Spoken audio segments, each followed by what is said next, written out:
അങ്ങനെ അവളുടെ തല പൊട്ടി. അവിടെയെങ്ങും ആരും ഇല്ലാത്തതുകൊണ്ട് പെട്ടെന്ന് ആശുപത്രിയിലെത്തിക്കാൻ കഴിഞ്ഞില്ല.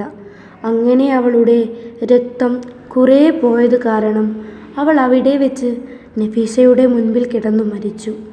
അന്ന് നഫീസ 2ാം ക്ലാസ്സിലായിരുന്നു. പിന്നെ അവൾ ഒറ്റപ്പെട്ടതുപോലെ അവൾക്ക് തോന്നി. സങ്കടത്തിലായിരുന്നു.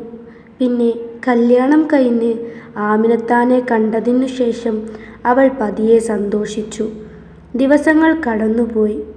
ആമിനത്ത ഭയങ്കര പനിയുമായി കിടപ്പിലായി.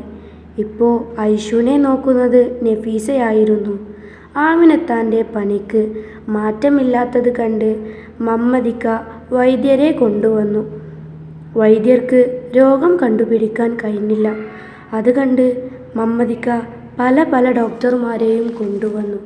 എന്നിട്ടും ഒരു മാറ്റവുമില്ലായിരുന്നു. അങ്ങനെയിരിക്കെ പുറത്തുനിന്നും ഒരു ഡോക്ടർ വന്നത് മമ്മദിക്ക അറിഞ്ഞു. പിന്നെ മമ്മദിക്ക അദ്ദേഹത്തെയും തിരഞ്ഞു തുടങ്ങി.